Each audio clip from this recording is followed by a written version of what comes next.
don't want to be angry. You want to speak up. You want to disagree with what's going on. It's wrong, but do not be angry. Then you won't have fear. You won't have doubt. You won't have worries. You'll be able to see, but you got to stay away from anger. That's why you must forgive your mothers and your fathers so that you can overcome the spirit of anger. It's a spirit and it's wicked. Nothing good in anger because it has no love, folks. You need love to defeat evil. And love is not a weakness. It's a strength. It's from God. It's His nature. Steve, thank you for calling and thanks for holding. How have you been helped by the show? I'm going to tell you this.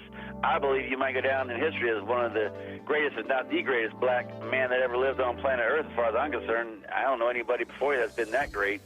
You know, freeing the slaves is one thing, but you've been freeing people of their mind, which matters, it should be anyhow, to you more than anything else, because with the mind not being right, there ain't nothing else going to happen right anyway. If you can doubt every thought because you're not your thoughts, if you can doubt every thought, knowing that you're not your thoughts, you don't create them, they're not from God, that they're from the deceiver, the great deceiver, Satan.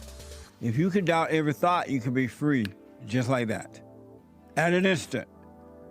Bring every thought into captivity. It's so amazing.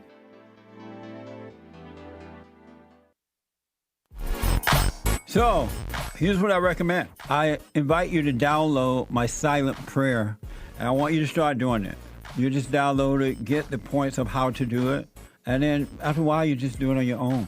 It's going to point you in the right direction that your life will be returned to you from God. He will give you your life back because anyone and all people who has anger, they're not themselves. You are the person that you are angry at. That's why it's so important to get to know yourself so that you can see who you're angry at.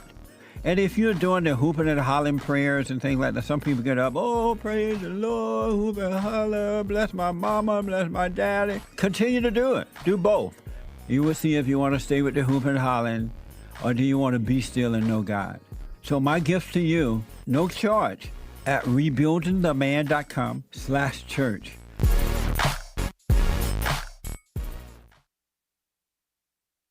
I noticed after a while that when these guys overcome their anger, they have amazing ideas about starting.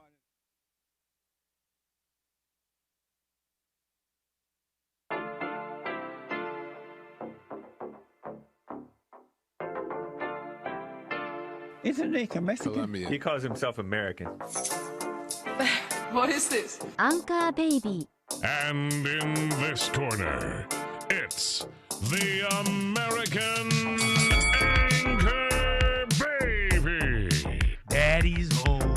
That's an offensive term. People find that hurtful. You mean it's not politically correct? Excuse me.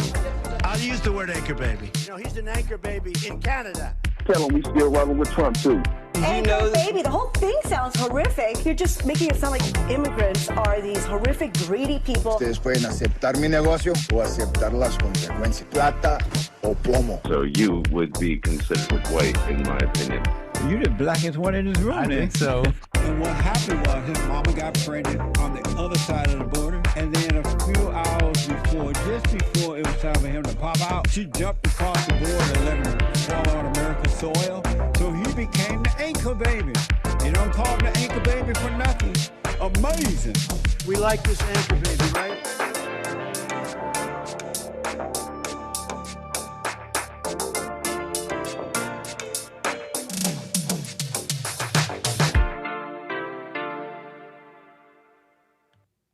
Hello, I'm the American Anchor Baby, and this is my show. Thanks for tuning in on this fine Monday. What a fine Monday to be back with all of you today.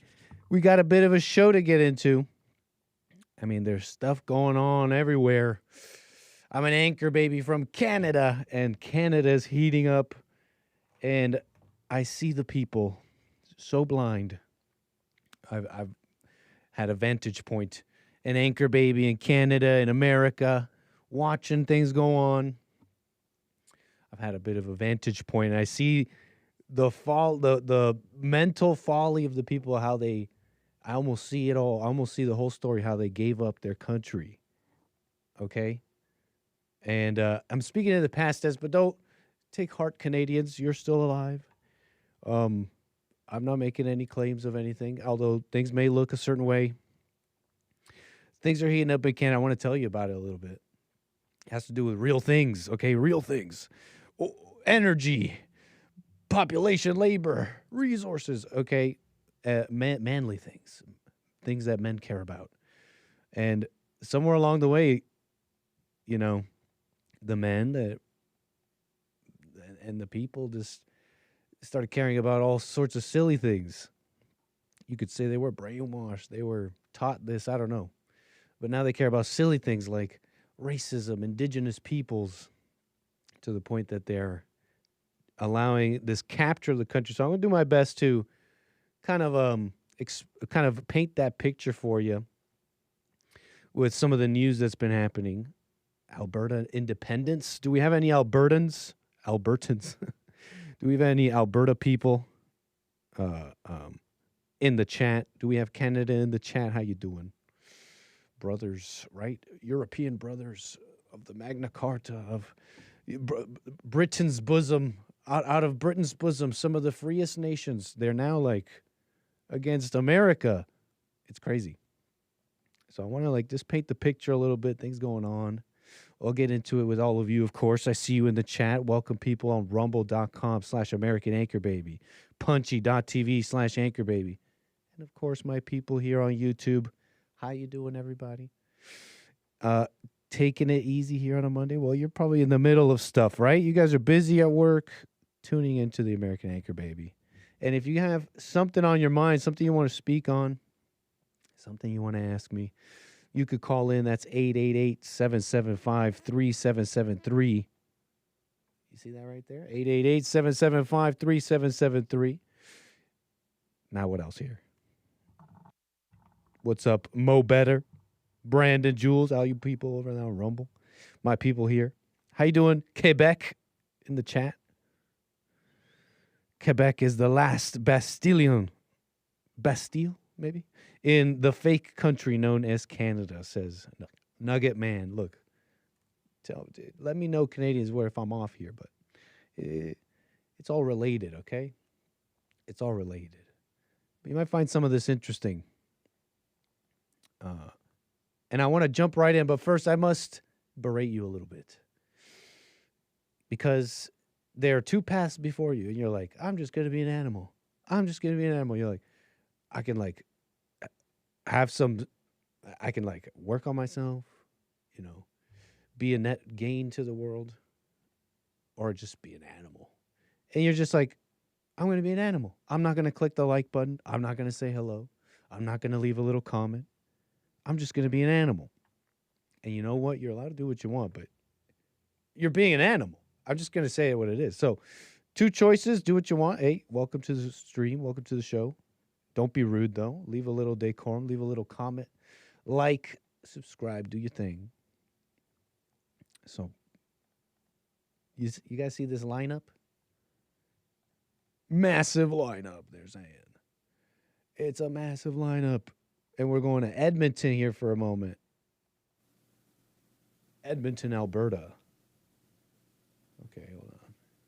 We're going to Edmonton, Alberta here for a moment. And we want to get the volume on this thing because they're saying, breaking Edmonton, the line is 2 hours long. Thousands waiting to sign the independence petition. And I'm like watching this. I'm like, okay, that's cute. Edmonton is showing up. They're saying CTV, others, they're saying 500 people showed up. Is it a little bit of they don't want to? We're the media. We're CTV. We're like the government news. We can't, right? We can't let them know it's too big. I don't know, folks. I don't know. They're saying thousands. News is saying hundreds. I'm looking at this. I'm like, okay, wow. It's like a nice little line. On and on. In the snow. Look at them all bundled up. They got their parkas. Got your parka on. They don't really speak like that out there. That's more Ontario. But, you know, they can have parkas on, too.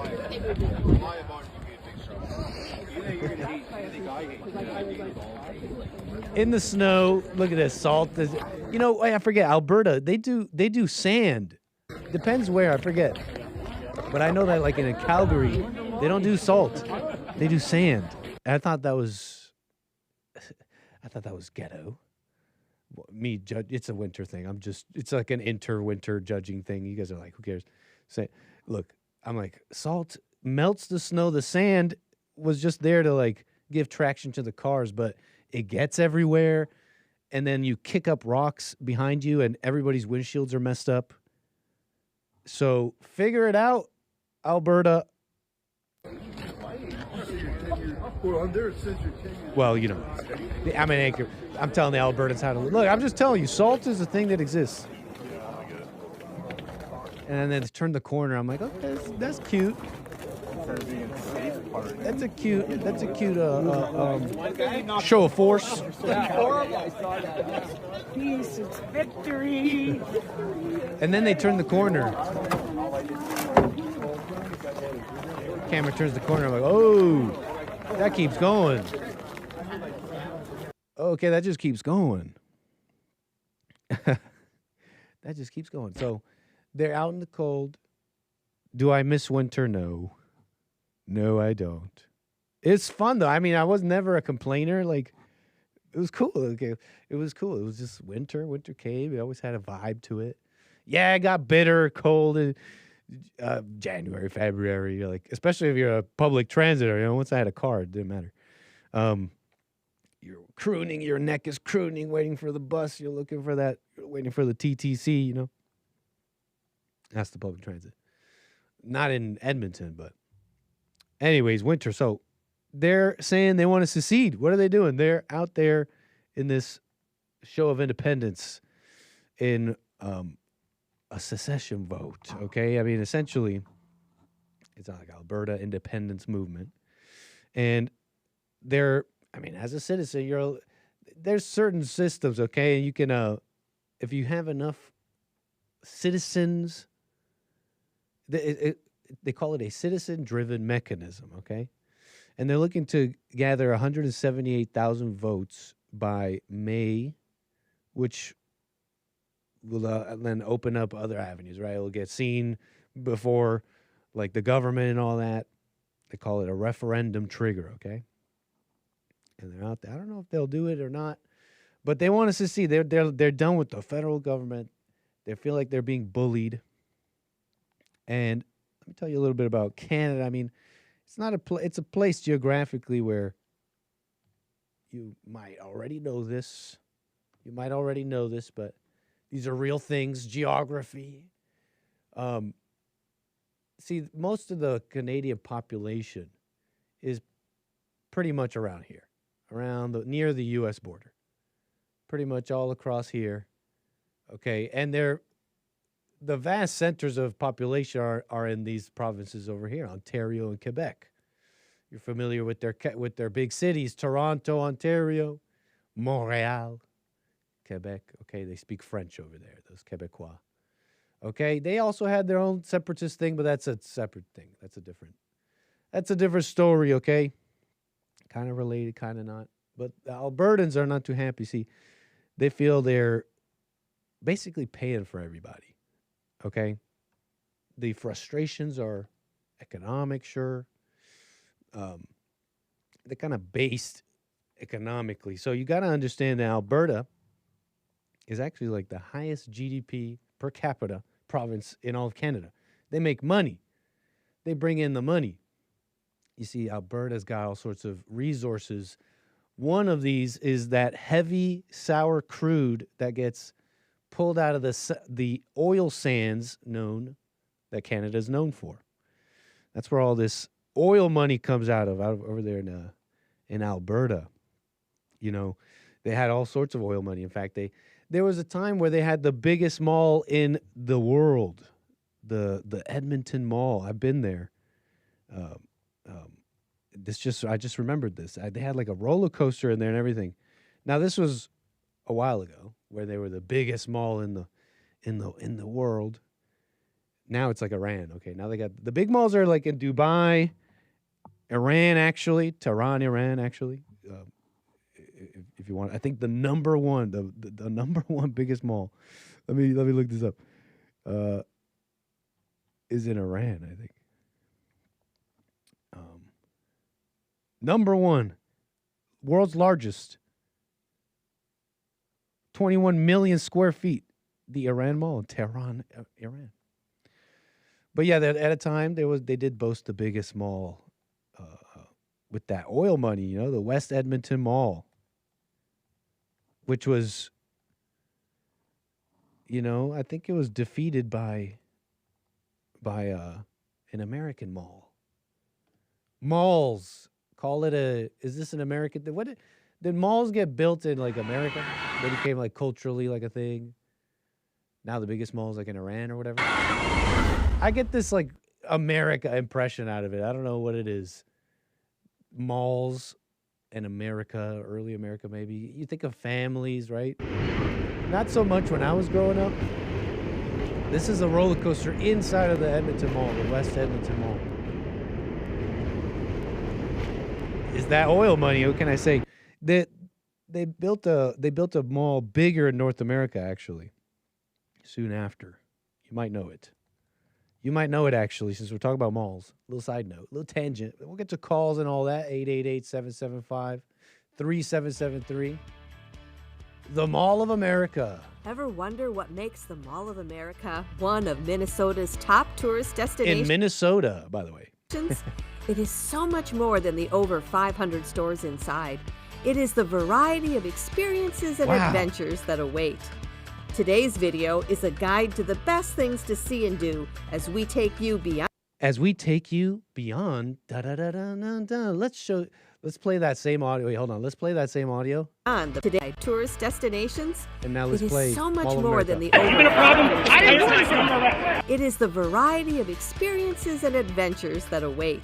The variety of Today's video experiences. is a guide to the best things to see and do as we take you beyond the price tags and shopping bags. Woo. This is the Mall of Exciting. America like you've never seen it before. Like you've never seen it before. Wait, now let's play this audio. Welcome back.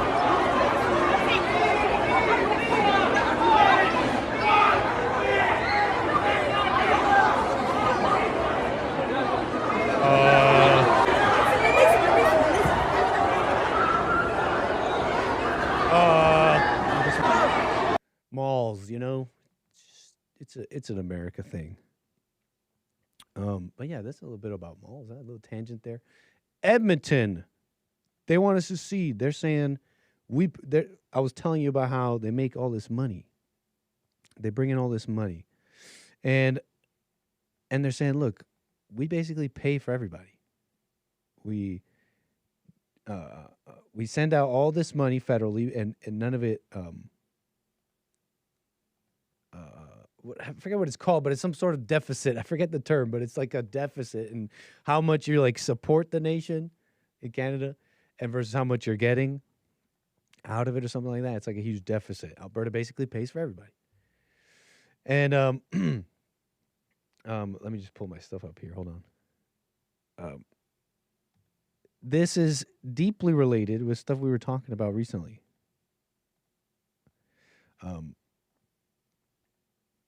Now, let me get situated here. Where was I? This was deeply related with stuff we were talking about recently with Canada, and they're getting real cozy with China, okay?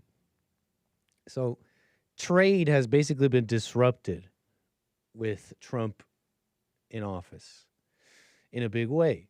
I mean, the tariffs have just, it's been a very creative, new on the scene. Who'd have thunk someone would be hitting tariffs right on the international scene? And to summarize it, my pin Trump's doing it for America, right? It's an America first position. He's trying to shore up all of America's various national interests, okay? And making sure we get good deals and all that. And this has been a shakeup to the status quo, how things have been, particularly in Canada. Now, I was telling you how Canada, through the oil sands and out of Alberta, exports 90% of their heavy crude to America. And that's brings in a lot of money. Now that's been challenged. It's a little early to say. It's a little early to say, but all the articles are saying it. There's been buzz in the administration with eyes towards this very same energy deal with Canada, and this influx of new heavy crude coming from Venezuela is going to basically put a lot of pressure on that to bring it either prices down or whatever. This is in tandem with the other trade negotiations. It's been a little bit more contentious than a negotiation. If you remember back in some months ago now, so a while ago now, there's redrawing basically of trade deals with Canada. Trump calling out the trade deficit, saying it really only benefits Canada, and that's got to change. And right away, the Canadian politicians on the left and the right, they're like, this guy, this guy's is a problem, and they deepened. It was a clear deepening of at least ostensibly, but I think it's deeper, especially with these people like Mark Carney. A deepening of a rift or an antagonistic relationship with at least Trump. We could say with at least Trump, in effect, with America. And instead of a strategic, politician kind of approach to it all, I've noticed just a deepening with that negative relationship with Trump, and it has been. It's resulted in just worse economic and trade stuff for Canada, all for deepening this political rift with Trump, trying to show up like they are serious politicians that care about their citizenry. But if they did, they would work with the big dog, with the U.S. They share a border with that. It just doesn't make any sense, right? So that was deepening and all that. If you remember, Trump was talking about the 51st state around this time too, making these it's like what do you call it humorous? Call it humorous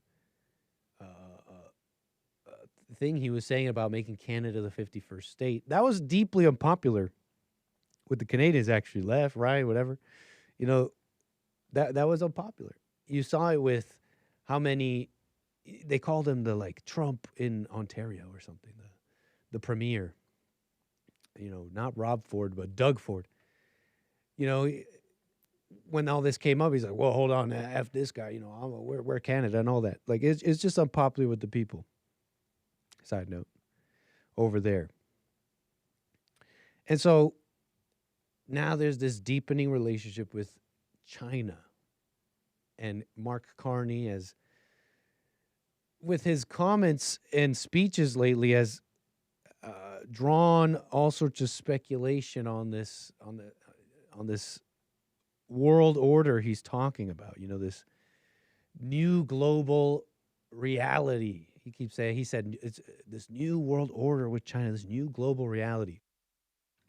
I got a lot of people perked up, but I mean, all he's talking about is global relationships, and essentially the makings of a power bloc that's opposed to America, which includes Canada, the UK, right, and the EU. Really, the EU kind of just lock in step with this mentality they have. This, call it, in my mind, I summarize it as their liberal world order. Us, NATO, America, basically run the world, and we run it with democracy and sovereignty and rules-based order, and everybody just agrees, and we're just happy. And if you don't, we'll re-educate you. You better be accepting. And by the way, this liberal world order has it's had some modern evolutions, which could have been there always from the get-go, to be honest. But it's had some modern evolutions. So to be part of it, yeah, you gotta be gay. You gotta be cool with gay. If you're against that, you basically hate our world order of safety and rules. And you gotta be cool with all sorts of immigrants. They're all the same. Okay. You understand? So Trump comes around. He's like, no, I mean, I'm not with that. We got to be realistic about real things. There's an open border. There's bad deals with America. There's missiles that are in our backyard, because they're in this real world. We do have global adversaries, whether you like it or not. It's not just we're just gonna just not be racist and blah blah blah. And this same thing is now happening with Canada, right? You see this? So I was saying the other day, like, Trump, Maduro, Carney. And I'm talking about this at length too, because how does something like this even happen? And then we'll get to calls.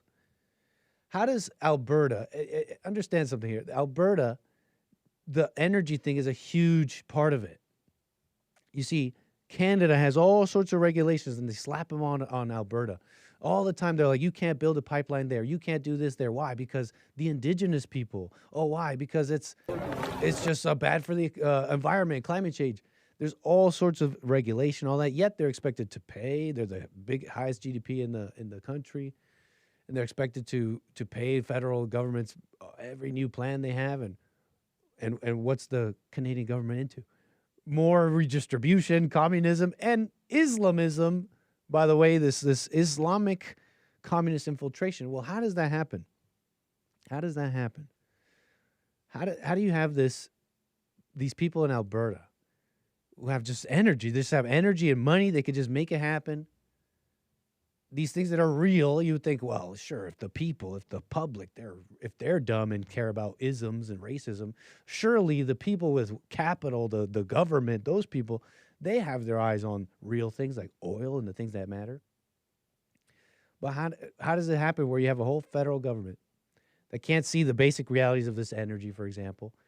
You get a little crowd of people banging their indigenous First Nations drum, going, oh yeah, you can't do it, it's our land.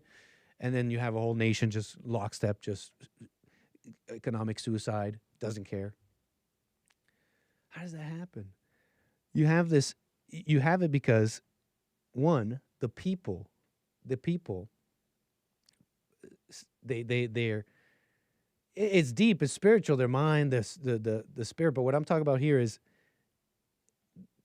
one, partly they stop caring about real things, right? Like, look, this is Toronto City Councilor Sherry Carroll, okay? Why they're here doesn't matter. They're just doing some budget meeting. It's just some budget meeting. She decides to open it up. This is supposed to be look at, she's wearing some robe. She's wearing some robe. This is supposed to be some official. She got the robes on. She got the silks. Meeting in a good way. They got to do this land acknowledgement stuff. You're familiar with this, maybe. But in Canada, in Canada, it's everywhere. But it's here too. But look, they do like a land acknowledgement. It's like, here, before we go on with this budget meeting, let's remember this is Indigenous land. That's what this is. Let's start the meeting in a good way by acknowledging first that the land we are meeting on is the traditional territory of many nations, including the Mississaugas of the Credit, the Anishinaabe, the Chippewa, the Haudenosaunee, and the Wendat peoples, and is now home to many diverse First Nations, Inuit, and Métis peoples.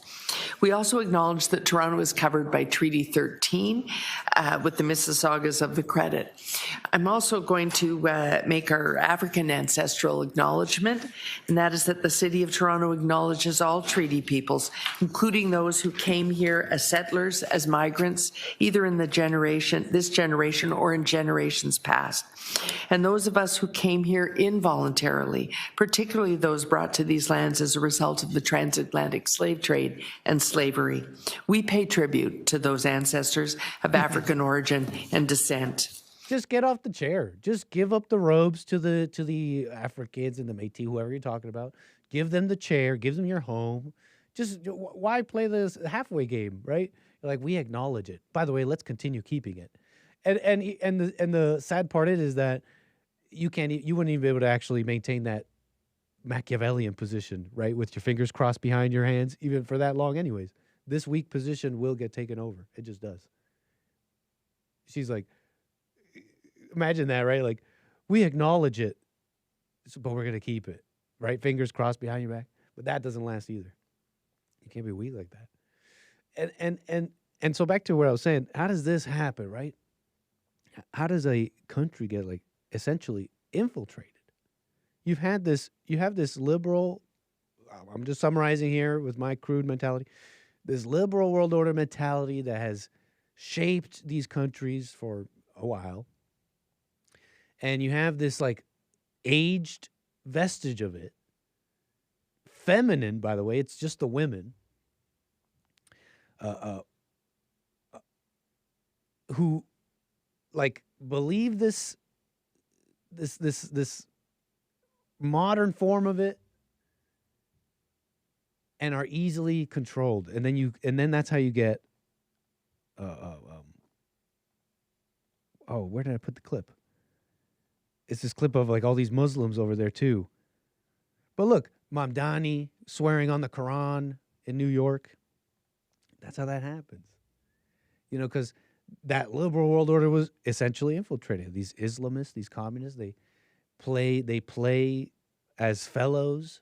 They play as fellows. And Shelley Carroll, who really is an angry person, right? These people who, like, care so much for the person and in the same breath decry the racism of the country they grew up so terrible.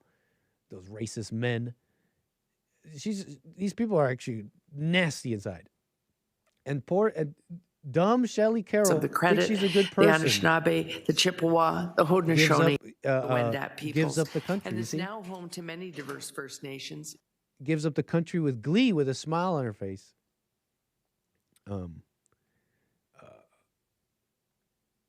Yeah, not realizing that it's just like legions of hell that hate her too. And that's how that happens. You understand? So yeah, Canada's in Trump's crosshairs, as you can see here. It's a problem. Canada's a problem. Canada has become a problem. A vector of illegal immigration, drugs, and now foreign influence. But this is also, and then we'll get to calls here. I mean, this is all pretty interesting in a number of ways. Many ways that I don't even quite understand yet, but a couple threads here for you to pull on, maybe. There's this fascinating little article here on Zero Hedge. Here lies the liberal world order, 1945 to 2025. You know, it's a long article, but interesting summary about it. I mean, it seems we're seeing the signs of basic power. You know what? I'm not even going to speak on this. This is an interesting article. Go read it. Bunch of smart people in the article saying China's been fighting for a multipolar world, and we might be seeing it here, but I don't know. Moving on here just a little bit. But that's the interesting things on the scene. And it's besides, oh yeah, and the other point here, besides Russia and China, all this, it's like Europe. It's Europe and Canada. Europe is increasingly opposed deepening rifts. They're sending troops to Greenland. Okay? Trump has announced tariffs on all those NATO allies. These are supposedly NATO allies. You understand this? They're opposing U.S. control of Greenland. Now they're sending troops down there.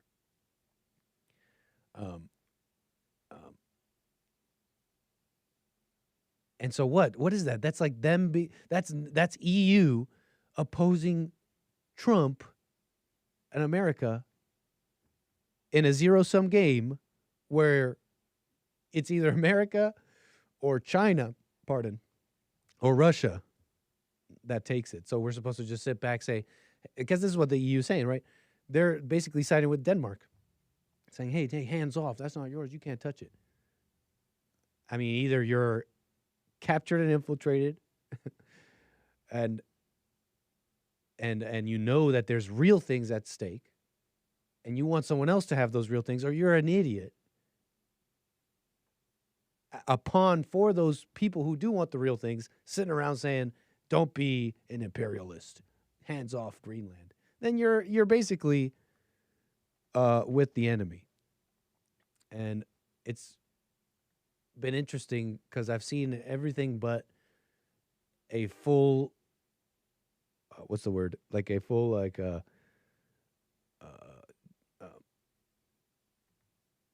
just with no, what's the word I'm looking for? I've seen everything but like a clear claim that that the EU has become, or is becoming like an enemy, an opposed power block here. But anyways, look, that's a bit of the scene there. What's happening with the brothers, with the European brothers? What a mess. I think it's partly some of that infiltration I'm talking about. There's this Islamic communist. It's all over their streets. And then now they're cops. Now their own police show up to the houses of people and say, hey, you posted something bad about this or that. But anyways, those are some of my thoughts there. Look, I want to get to Adam out of California, I believe. Appreciate your call, Adam. You're on the air. Yeah. Hi, how are you? How are you, Anchor Baby? All is well, sir. Thank you. Good. Hey, I called just because I had a curiosity with holy water and holy oils. I've been reading scripture and all that stuff, and it mentions holy water. Oh, excuse me, it mentions holy oils and things like that in holy water. And me, the Christian, I really haven't really had any experience with that, but I do have, do believe, like I have faith in holy water. And I was thinking about like maybe getting some to bless my own home, but I don't know how to, since I'm a Christian, I don't know if that's the wrong thing to do, or what do you think about that? Oh, you know what? I don't know if I've ever thought much about it, but it's interesting. So yeah, where would you even get this holy oil? Well, I looked into it, and there are places in Jerusalem that are like Christian specific. Like they get like the holy water from the rivers of Jordan. And then they have like oils that were like mentioned in the Bible as far as like spikenard and like it's an anointing oil.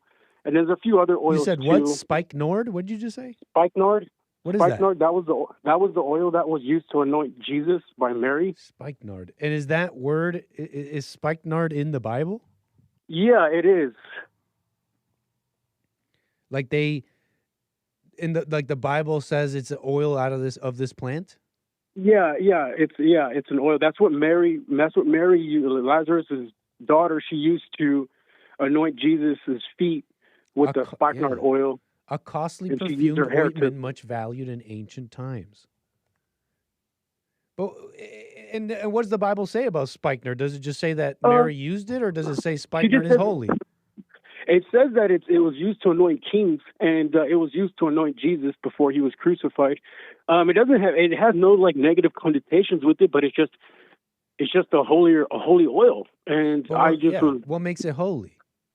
I guess the fact that it was, used on kings in Egypt and all that beforehand. But I believe it's holy when Mary used it, she put it on Jesus's feet. And I think that's when it really was like that's that.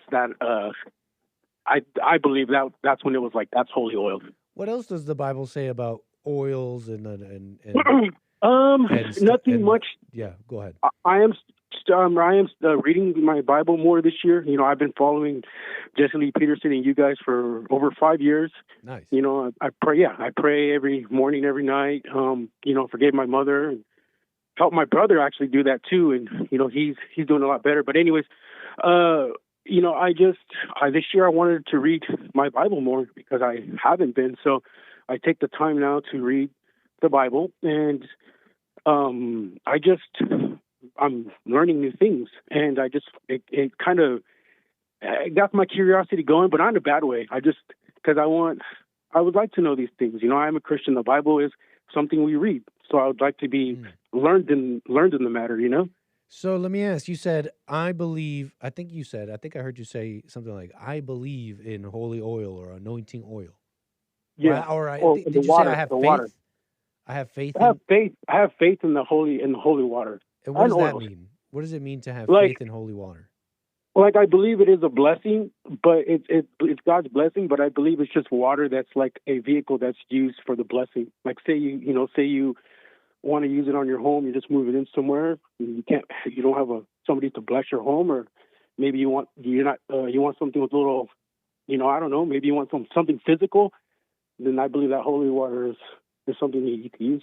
Oh, okay, so when you say I have faith in holy water, you're saying you have faith in that it will do the things you said if you use it in that way. Yeah, I have faith. You have faith in its properties, that it will that's protect God your home or whatever. As a vehicle. Yeah, I believe that God's blessings are in it. And why do you have that faith? Why do you believe such a thing? I don't know. I cannot explain that to you. I have no clue why.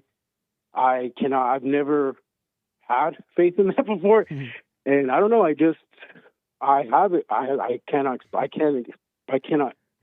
answer that question. I can't explain it. So then why do you believe it?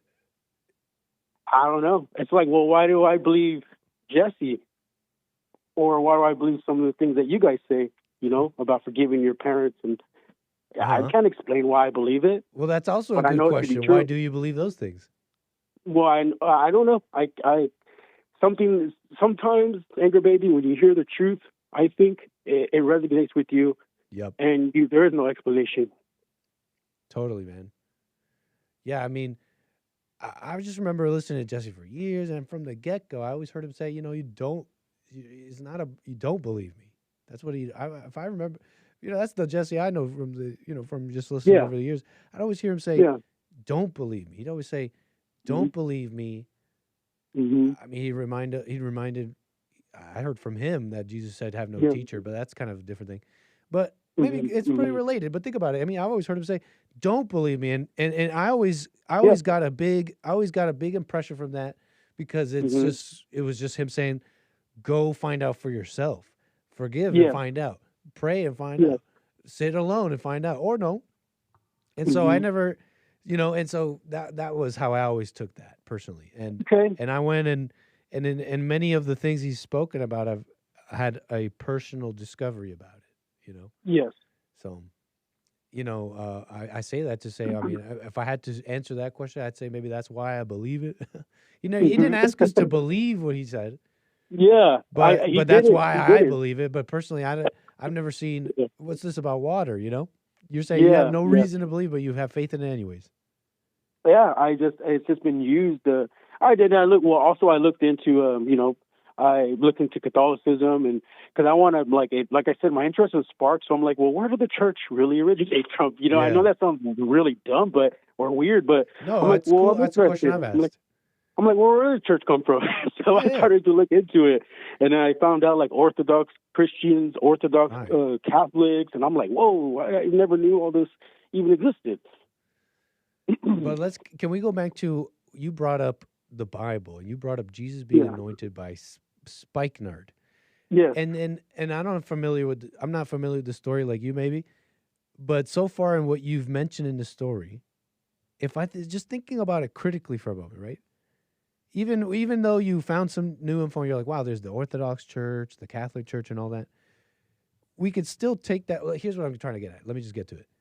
In the story, you just told me a story of a woman, Jesus' mother, taking an oil that was widely used at the time and seen as luxurious or whatever, and her using it on someone she respected and felt. You know what I mean? Like.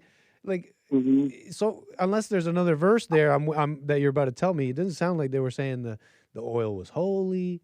It just sounded like to me, it just seems like a very regular person thing to do. I really like Jesus, and I have this expensive stuff. Let me put it on him. Yeah. You know what I'm saying? I agree with that. Yeah, you're like, let me get him something. Yeah, exactly. I have this expensive oil. They use it on kings. This guy is like the Lord. Let me anoint him with this very expensive oil. Like it sounds like that's what that was written there. Unless there was something else, let me know what I'm missing. No. What basically in a nutshell, I guess Jesus had raised Lazarus from the dead as his final showing, hey, I am the Son of God. And then afterwards, his Lazarus's daughter, he had two daughters. Well, one of them, Mary, she's the one who was like, I feel like we should give him something back. But she thought about it, I guess, and was I guess I don't know how she figured it out to anoint him. I have no clue how she figured out to anoint him. Yeah. So I don't know how, but she. All I know is that she did use that to anoint him before he was crucified. And that wasn't right away. It was a little bit later. Yeah, it clearly held symbolic significance, and yes, and it was people using stuff. I don't know how else to put. Well, I guess what I'm asking is, do you think it's bad if I was to sprinkle a little holy water around my home from time to time? Well, I wouldn't call it bad. It's just that'd be a silly thing to call bad. Yes, but wouldn't it be more useful to you to figure out besides if it was good or bad, if it was just real, or I don't know, what's a better question? How do I put this? To me, what a more utilitous question in this would not be whether it's good or bad, but whether it's really protecting my home, or for whatever purpose you think you're using it for. No, I agree. I'm is this practical for me as a Christian to use it? Am I breaking any rules here? I don't want to be. So. That sounds like a religious question, and I just personally, I don't think God cares about that. And that's one thing too. He doesn't care about religion, but at the same time, religion keeps a structure in a sense. I personally have that might be true, but it's out of my purview for sure. You know what I mean? Exactly. If you're asking me, am I breaking any Christian rules? I don't know, but I don't think you'd be breaking God's rules. I mean, wouldn't that matter more? I understand. Yeah, I just want to know if God has certain things He wants us to do. I want to make sure I do those. So that's all. All I'm trying to. Interesting. Should I call it maybe? I know. Definitely ask Jesse. Were you about to ask me if you want to ask? I don't know how he'd handle the question, but I feel like it might be interesting. I think it would be. Whether he answers you or just or it's a nothing thing. Either way, I feel like it'd be interesting to see his reaction. I think so too. I mean, like I said, I don't, and I'm I try not to be a Bible fan. I'm trying not to, but again, I'm excited, about the good news, and I'm reading my Bible. I'm oh, this is a lot of good stuff in here, there is a lot of good stuff in there to help you navigate this world. Because what better news is there? Sorry, to navigate the world, you were saying? Oh, I was gonna say because the Old Testament, Jesse said we're living it, and I'm yeah, he's right. So that's why I was I need to read. It'd be good to read the Bible so that I know how to navigate these things. What better news is there than? What better news is there than Jesus died for your sins? You're free. You don't need all these weird superstitions anymore. You don't need to believe all these weird thoughts anymore. You're free. Yeah. You could just be in the moment. What better protection there is for your home and your person than awareness of the very moment? You'll be lost spraying that water, and then you get mugged, and you're wow, God doesn't exist, and the devil laughs, knowing he had you from the get go. What better news is there that you're already free? Mm-hmm. And what's going on in your head and inside of you is just a spiritual attack. Yeah, it could. Yeah, it could be. I'm always, like I said, I pray, twice a day, sometimes more. It depends if I'm at a work day, work's getting a little rough. Just bring it before the Lord. But yeah, I guess I'm really enjoying my faith in Christianity, and I just want to immerse myself more in it. I used to be a big pot smoker. I smoked pot, and and that was taken from me, and I would have never thought that I could stop. I mean, I fell into it once here and there, but like I did what Jesse said, just don't make a big thing about it and continue to. And I did. I just okay, no big deal. I know I want to stop, and I know I see it. And one day it was just taken from me overnight, and I had no inclination. And after that, I was like, wow, he gave me this more of a sobering mind. I'd like to use it, not use it per se, but I'd like to, now that my mind's a bit more clear, I try to be more aware of things. Right on, Adam. Well, that's cool. Yeah. I mean, we heard the same things and we're working on the same things. Adam, can you call me again? Yeah, and really quick before I go. Go ahead. Man, Canada, man. Are you in Canada or California? Oh, they're like New World Order. My mouth drops. I go, oh, this Yeah, I is heard bad. that.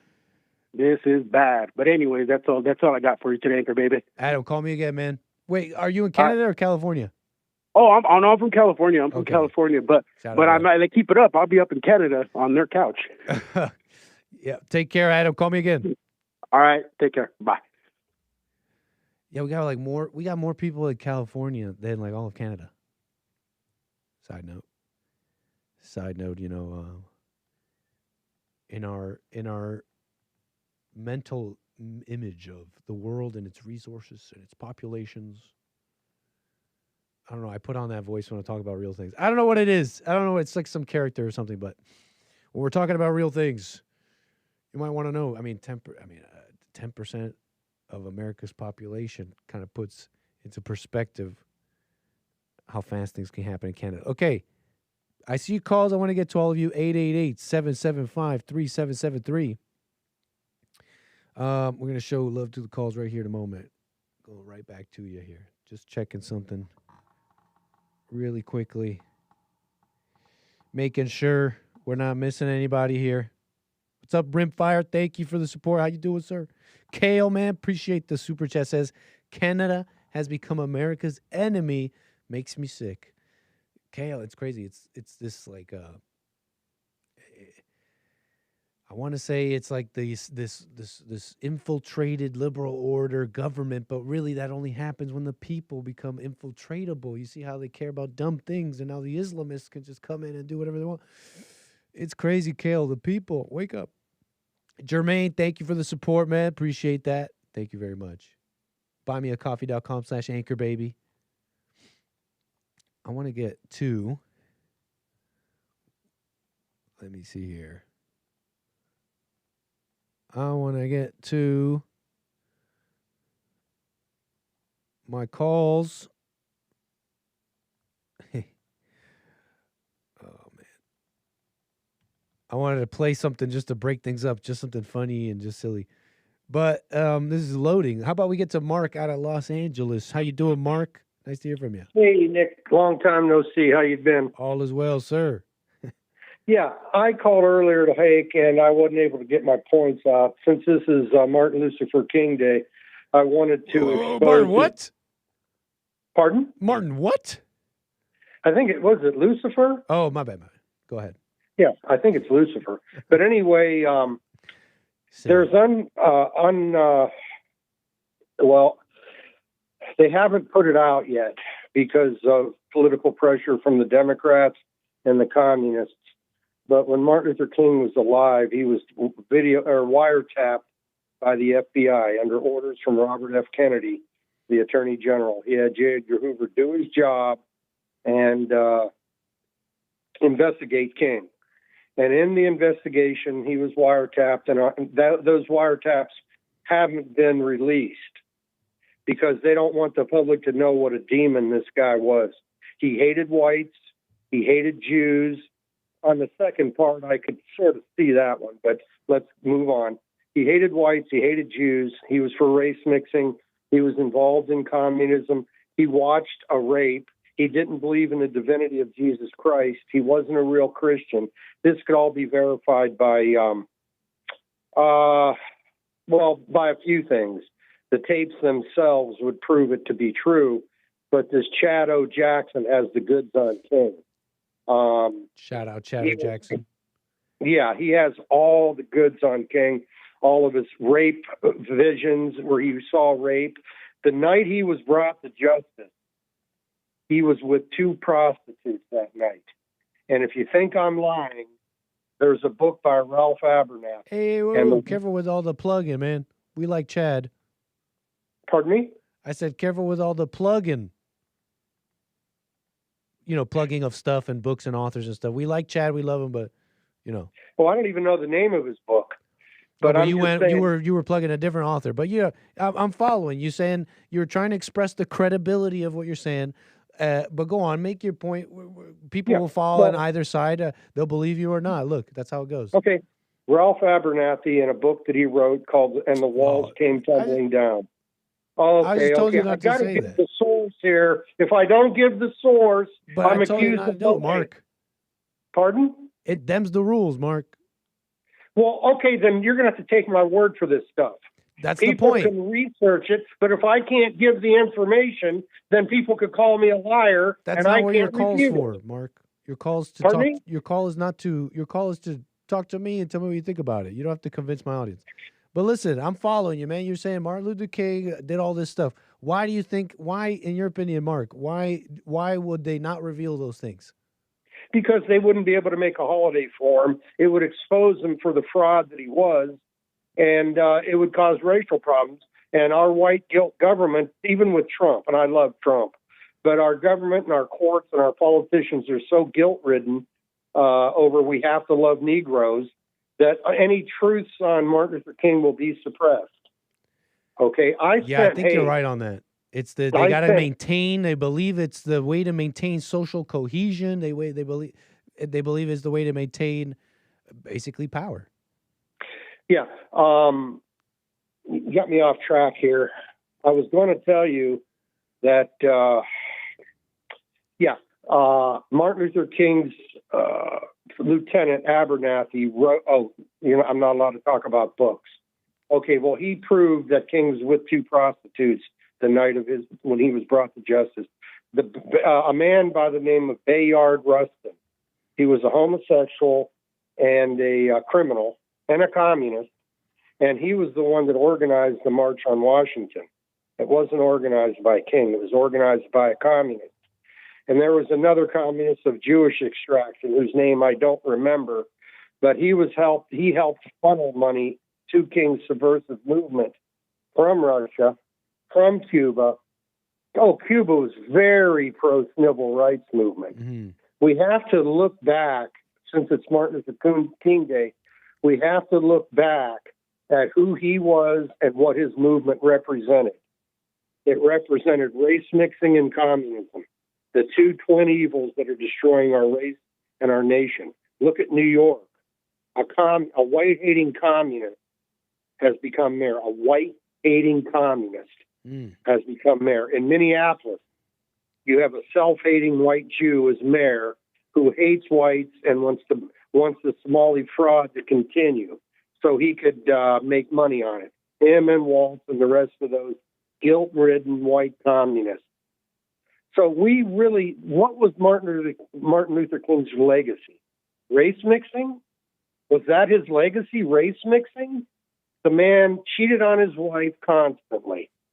This can all be, since I can't give I got you, man. Look, you already said that those things, and you're saying that they're true, and you said that. But listen, man, this is interesting because you really bring up how what you're really bringing up is how how the initial lie was the civil rights movement, and how there's a lot of even talk lately. You'll see it on the right wing, maybe online, about various things, even things you're bringing up, race mixing, black crime, etc. But you'll notice they stop. They'll stop at the civil rights. They'll say, well, but it was started for a good reason, and stuff like that. And I think this MLK untouchable. I don't know how untouchable he is really lately, but the government doesn't want to touch him and release those things. It's for that reason.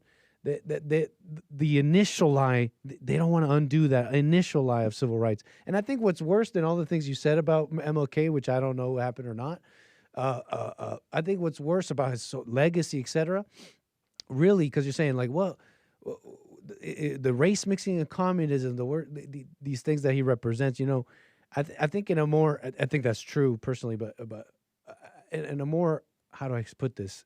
I think in a more, what's the word, visceral or hard hitting or just like closer to home way is that he really was a liar for the main thing he was saying, which was, I care about this country coming together and all that. And he really didn't mean that, because, and it's obvious when in what he told black people, that they can't pull themselves back up, that they do need a leg up, they need help, they need all these things. And so I think that's personally the worst thing about him. He kept that going, but we use his name as a unity thing, MLK, he represented us coming together to care about the content of the character and not the skin, but he only cared about the skin, and that was, I think, his worst legacy. Well, the thing about the whole civil rights movement was it got strong after World War II ended. And they felt with Hitler out of the way and white resistance dead and the guilt trip on white Europeans as well as white Americans, it was prime time for a civil rights movement. This immigration stuff, the race mixing, the LGBT stuff, it all came to fruition after Hitler was defeated. And the reason for the open borders is because they feel that the communists and the white haters feel that if we could push race mixing and hatred for the white man, we will ensure that another Hitler never comes to power. That's their goal for flooding us with third world scum. That's the reason for the civil rights movement. It was all planned. It was a communist conspiracy, and it took off into fruition after World War II ended. I'll tell you one thing. If the Germans had won the Second World War, the word racism would be abolished, and there would be no black crime. There would be no race mixing in America. America would have been better off if Germany won. And if there's anybody out, and my dad's a World War II vet, for the record, he earned 2 Purple Hearts in World War II. So I'm not some foreigner, talking crap. And I'm not advocating for any kind of revolution. All I'm talking about is history. If the Germans had won, we wouldn't be having black crime waves, putting a war on whites in effect. We wouldn't have the LGBT stuff, because under National Socialism in Germany, they killed it. There was an LGBT movement in Germany. It wasn't called that. It was called whatever, a pervert movement, which it is, and it was destroyed by the Germans. And all I'm saying here is that all this evil that we're experiencing in America today would not be happening if we had sided with the Germans. And I know there's people listening that don't like what I'm saying, but you better think about it. You better look over history and look where we're headed. The white man's on the verge of extinction, okay, not only in the U.S., but in Europe. So, just words to let people know on Martin Luther King Day just who this demon was and what his plan for white America is. You saw what happened He's dead. Yeah, no, but I'm following you, Mark. Yeah, you saw, I don't know if you saw it or not, but yesterday a gang of communists, race-mixing communists and white haters, invaded a church in Minneapolis, a Christian church, mistakenly believing that the preacher of the church was somehow involved in ICE. I mean, when they broke into the church, it was a federal crime, first of all. They were attacking the white man. They were saying this is how white people spend their luxury time or some stupid thing like that. They said That's that? who these, pardon? They said that? Yeah, one guy said it. I forgot his name. Oh. He's a bearded white man and a communist. He's an evil demon. And he was one of the invaders of the church. And he made the statement, I may be off with one or two on the words, something about this is how white people enjoy their white privilege. Yep. Going to church is white privilege in these sick minds. But that's all this that's going on in Minneapolis is a direct result of the civil rights movement. They got their cues from those devils. And that's what we're dealing with today. Any questions? No, Mark, you said it right there, man. I appreciate your commentary on this. Can you call me again? Will do. Thank you, sir. Take care, Mark. And yeah, I mean, I was expressing some of that earlier. This order has been infiltrated, and this infiltration has hated Christianity, America's position, and dominance, really. Christianity, white people, they're all related there in the mind of this entity. Okay, anyways, look, we got calls. The lines are filling up, folks. We're going to get to all of you, 888-775-3773. But Mark mentioned Hitler. Hitler, you mean Donald Trump? You mean the Hitler of America? Donald Trump? Huh? What you're seeing is, you think you're seeing Donald Trump. But if you look closely, America and the world, if you look closely, what you'll really see is one such Austrian painter who had an impact in the world, right? Very big impact in the world. Okay.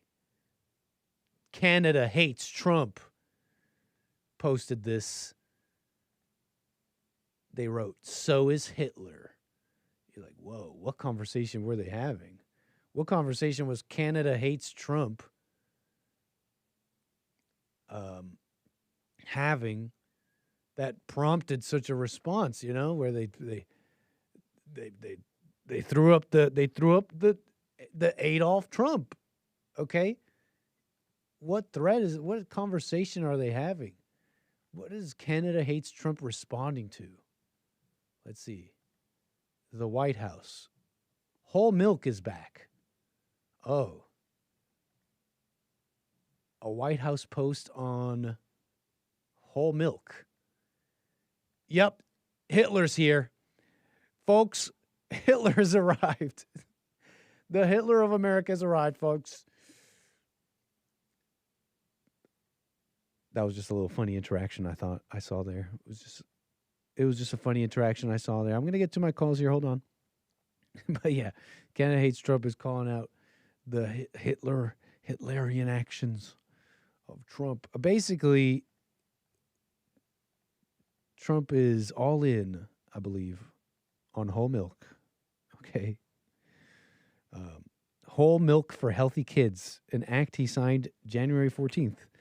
A bipartisan bill, okay, apparently, reverses Obama-era restrictions that limited milk options. So it was Obama.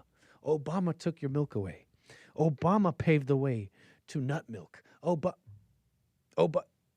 Like cashews and like oat milk and stuff. Obama paved the way to... Anyways, I don't know where I'm just reading this here, so I'm riffing a bit. I'm riffing a little bit. Whole milk is back, okay? You know the anchor baby's happy about it. And whole milk never left for the anchor baby, personally, so this doesn't affect me. But I support it. I definitely support it. Did Biden really... Is this a moment I missed or never really thought much about? Did Biden really blame Elton John for taxpayer money going to AIDS relief? Stuff like that? Is that... By the way... Did he really... Hey, it's all his fault that we're spending $6 billion in taxpayer money this month to help AIDS, fight HIV/AIDS. Is this AI? Is this the real clip? Joe Biden, American patriot, one of the best to ever do it. Right? Some say he was better in his younger days as a more classic Democrat. One might call it a more classic Democrat. Back in chains. Gonna put you all back in chains. That's a silly song. But that's just an awesome way of putting that. You know, that was just a blunder, right? That was just Joe Biden blunder. Oopsies. Maybe that's why I missed this or something. It's just a Joe Biden blunder. He meant to say, thank you, Elton John, for, spearheading this important movement so that we may support AIDS in the world and combating it in the world. That's what he meant to say, right? Joe Biden. Okay, that was obviously a gaffe, right? I get the impression that he meant to say it this way. It's all his fault that we're spending $6 billion in taxpayer money this month to help AIDS, fight AIDS, HIV. Elton John's face. No, this is probably old, right? But this came up on my feed. I'm just one of the best to ever do it, Joe Biden. I mean, come on. Let's be real. And that even might be true. This really does relate to how it can, right? How does something real like energy and oil, and it's like, how does something real like that get stopped, right? And how does the production of such an important thing get stopped? And in an almost suicidal way, citizens have to just have a worse quality of life, let's say. Over what something else real must have gotten in the way of that, right? But no, the people, you can get a crowd of people say, hey, we need to fight for AIDS relief, vote for me. And they'll be like, yes, this is important. Don't you care about the LGBT in it? How does that happen, folks? This is how does $6 billion get apportioned off to what? AIDS? Who needs that? And wasted. Well, you have these people believing it, the politicians kind of supporting it. They work in tandem together. And you really only need a moment. You need a guy like Elton John who's right famous. They really love him. They love him. Then you get a politician with him. Not saying this happened with Biden. This happened well before him. And then boom, now you got a new scam where they're skimming off the top. It's billions and billions. And it's going to require you to get past bulldogs in the political world, meaning usually just fat women or just old people who just refuse to stop the scam because they might be enriching themselves part of it too. So that's how that happens. Biden might have been right about that. It might have been all Elton John's fault that we're spending $6 billion or whatever he said. We got Ronnie out of Ohio, though. Appreciate your call, sir. You're on the air. Hake baby, how you doing today? All is well. Ronnie, no complaints here, man. Nice to hear from you. Yes, sir. Happy Martin Luther King Day. Right on, sir. MLK Day. I saw the ladies at the Skim took the day off, and they said that we're not reporting anything today. We're just taking it off MLK Day. I don't remember ever taking it off, but go ahead. You don't remember taking the day off? I can't remember that being a day that we took off for stuff. You went to school on Martin Luther King Day? Yeah, Canada. I got it. Makes sense. But go ahead.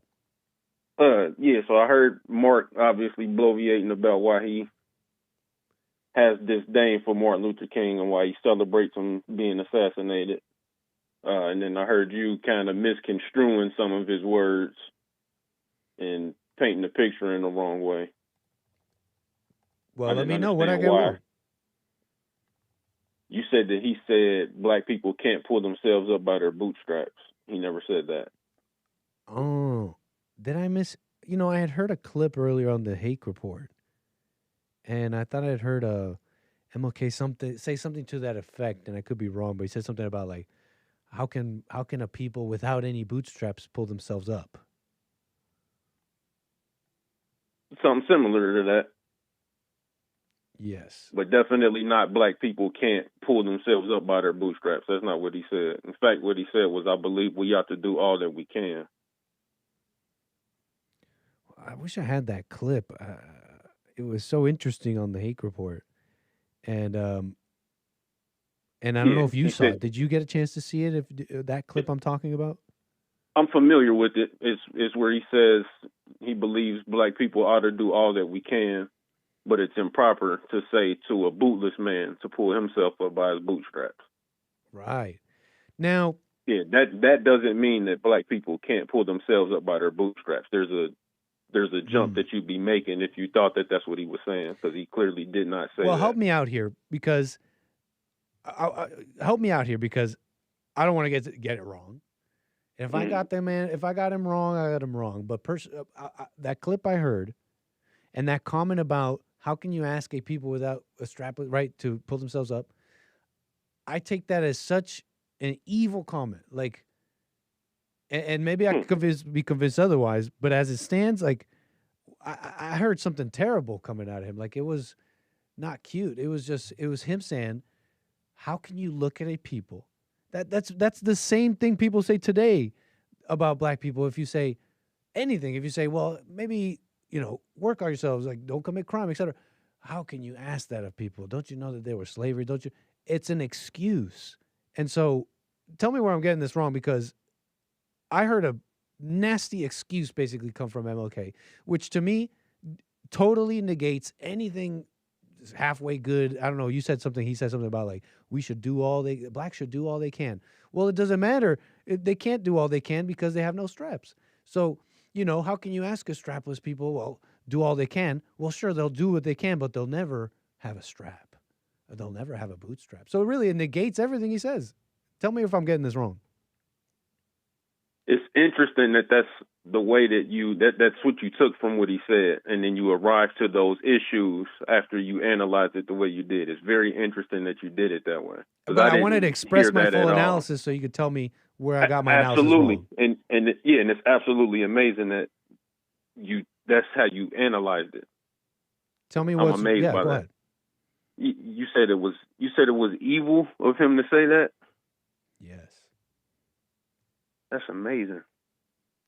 Because he's telling people to stay angry. So what topic were they talking about? Just so we can kind of put it in a little bit more context. Sure. Because because I'm sure he didn't just, he was speaking to one person with the microphone. You're right. And he didn't just grab the microphone and say, hey, I have something to say. Let me get this off my chest. I'm sure he was responding to a question. He was responding to, now, it looks like he was responding to an NBC reporter. And the question was, why can't black people just lift themselves up by their own bootstraps? Now, it's a 2-minute clip, and it looks like I have it here. Do you want to hear it together? Hold on. Let's start there. She asked him a question about bootstraps. Yes. And then he answered that, and you took that comment and said that was evil. Yeah. It seems like he's answering her question directly within the framing of her question. How was that evil? Well, or do you want to say that maybe it's not reporter? Evil, and then we can explore the rest of the clip? Totally. It's a female reporter, I'm pretty sure. Oh, my bad. I haven't seen the clip, but I'm just looks like a guy. But based on the question that she asked, do you still think it was evil? Of course, because it's I'm basing that on his response, not. It's the constraint here is purely on the content of his response, and here's what I got. Now, tell me if what I got was wrong. Really, what was there was something else. But what I got, what was in the content of his response, was him saying was a justification for a victim mindset, which is to say, how can you ask a people to do what this reporter asked? How can you even ask them that? They have no straps. They're different. They're like, they can't do what someone else can. Okay, so 2 things. One, he's answering her question. So he's not making a justification. He's not giving an excuse. He's not invalidating people. He's answering a question. That's the first part. The second part, he didn't answer it the way you just did. He said it's cruel to say to a bootless man to pull themselves up by their bootstraps. And that is cruel. If somebody doesn't have boots and they are a bootless person, to tell them to pull themselves up by their bootstraps, that would be cruel. And why? But that also doesn't mean that they cannot pull themselves up. It also doesn't mean that they can't stand up. And that's what black people have done without political representation, without political power. Why is it cruel to tell someone the truth? That's not the truth. Unless you change the words of the question or you try to change the meaning of the question, it's not cruel. I mean, it's not what you said it was. It would be cruel to say to a bootless man, hey, pull yourself up by your bootstraps. That would be cruel. But what's cruel about telling them? What's cruel about the truth? Let's say you believe they really don't have straps. You know, their previous condition has extended into generational condition or whatever, and whatever, they don't have the same straps to pull on, man. Let's say you believe such a thing. If someone is telling them, hey, pull yourself up, and they say, I have no straps, what's cruel about that, right? Because you're basically just telling them, well, then you have no straps. Then you're telling them the truth. He didn't say they don't have straps, and he didn't say that about all black people. He's answering the question and using the word bootstraps because that was the question that was asked of him. No, but the point of it. The point is what he responds with, Ronnie. Him answering the question, him answering a question, whether it was posed to him by this person or that person, is besides the point. I don't know why you keep bringing that up. That's totally besides the point. It's what he said that I'm commenting on, and what he said is a lie. He's saying you believe it. You saying these people had no bootstraps to pull, and that it's cruel.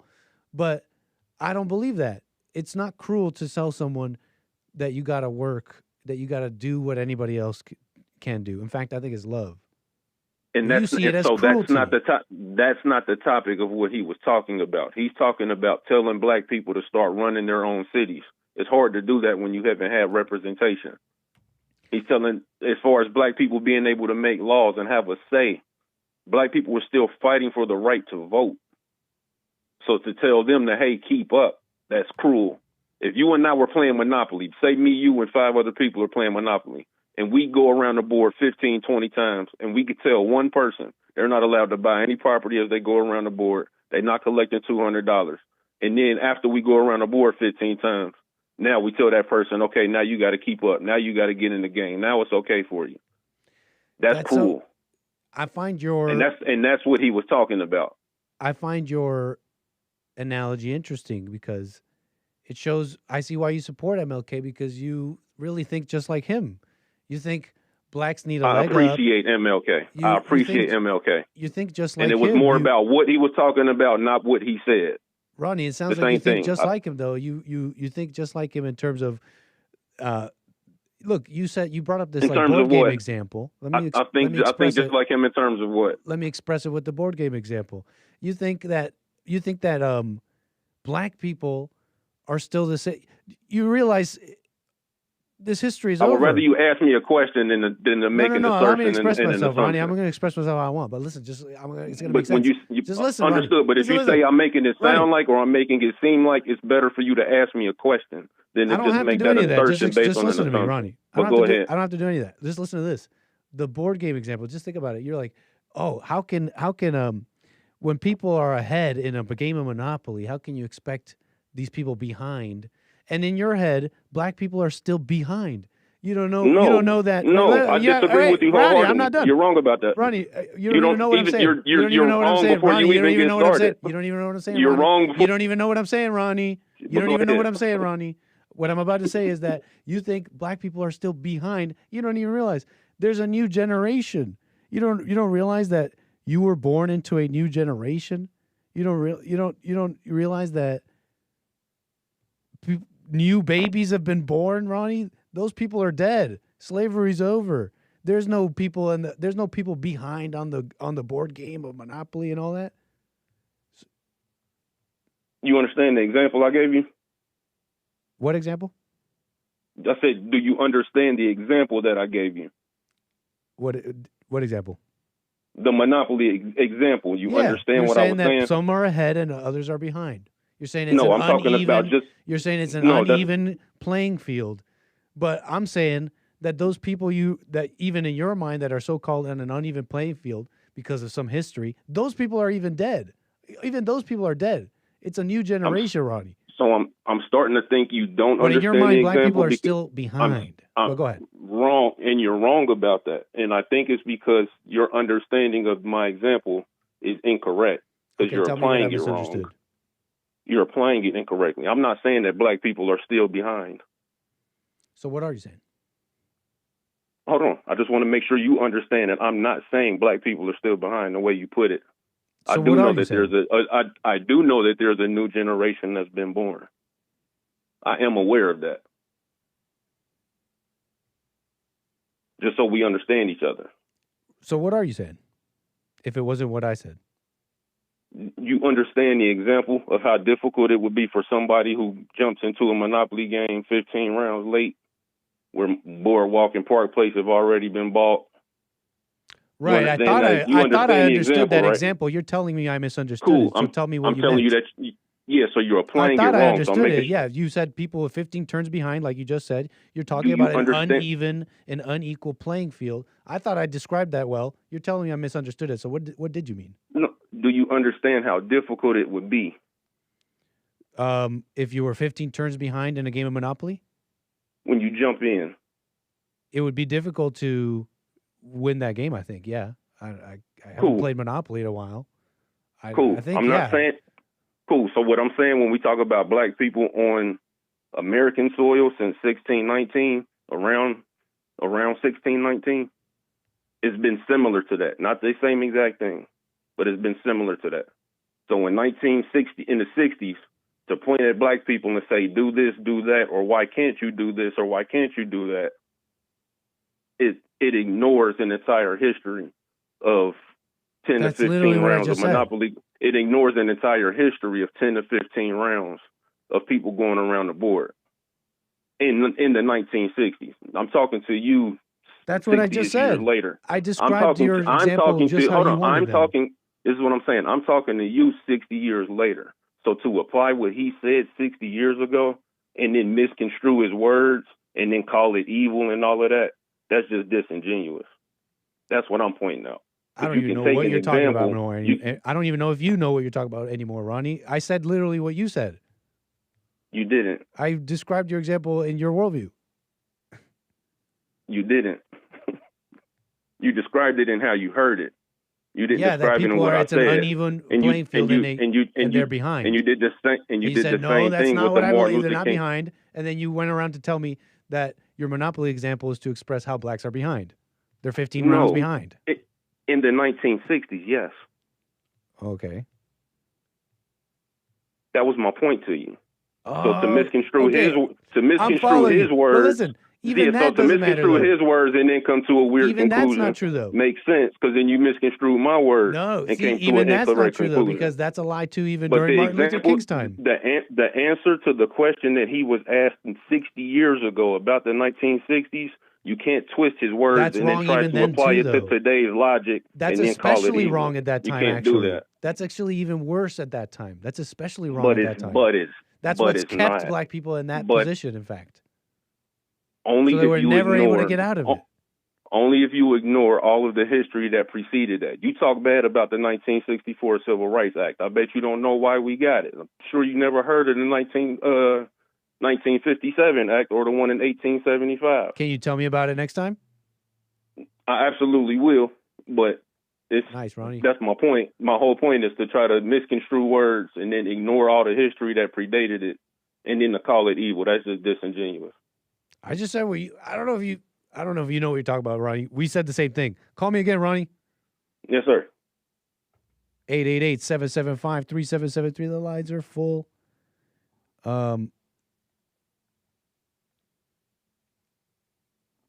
Thank you, CB. The illegal immigrants are the new black folks, and they have infiltrated the civil rights movement. Wake up, black people. You've been bamboozled. What a mess. What a mess. It's almost like it was always this way to make a coalition, a way to make a communist coalition against the hegemon at the time, white people, Christianity, America. How do we create a coalition against it? Let's find a fault line, an existing fault line in America. Racial lines. Oh, that's a classic. That's a classic.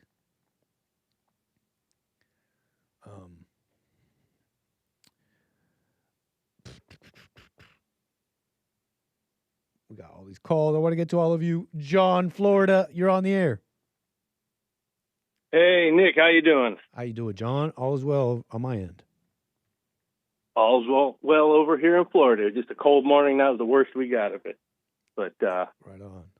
Shout out. Anyway, the Mark was a very opinionated, kind of strong-headed individual. Yeah, but he did hit on some points. The all the recordings that J. Edgar Hoover did when he was spying on Dr. King, they're still in the archives and they're set to be released sometime next year. But it's like a statute of limitations kind of thing, because they're confidential recordings. They have to expire X number of years before they can be released. So there is some stuff on that. The only thing that I believe people have gotten access to was actually the FBI's notes on the recording, not the actual content directly. But that's where the whole so that he's controversy running around comes from, right? I see it. Yeah, now. where like he's in he's in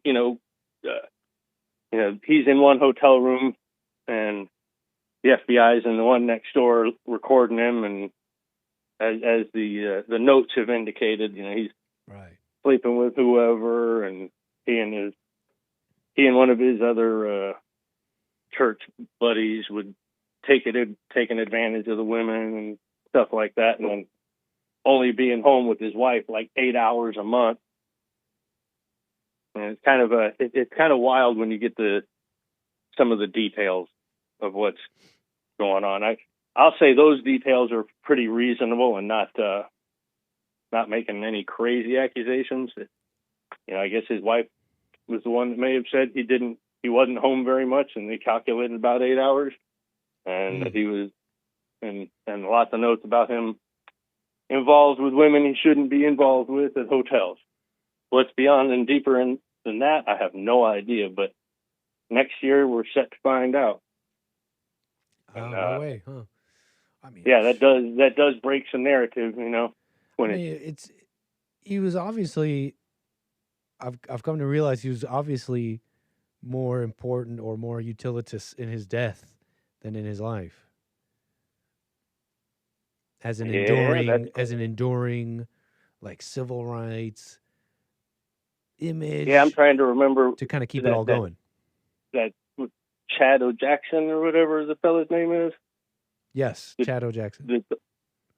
I remember when Jesse had him on, and he was talking about a lot of stuff regarding this and how he was, deep into the communist stuff, and basically. There was kind of like America's going to head down one path or America's going to head down another path, and they used that assassination to kind of stifle one direction instead of the other. But there's I didn't know about that. A lot of interesting stuff surrounding it, and next year it's set to blow the roof off. And I had no idea. It was an interesting conversation with that Ronnie just before too. Yeah. He's definitely a devout King supporter. and I'll give his words were fantastic. He was good with words and not making putting himself in a bad situation from what he said. But obviously, there's some questions about his motives based on how he participated in other stuff in his life. They reference like Malcolm X. I gotta say, personally, that stuff is so not even really the big, in my opinion, the big,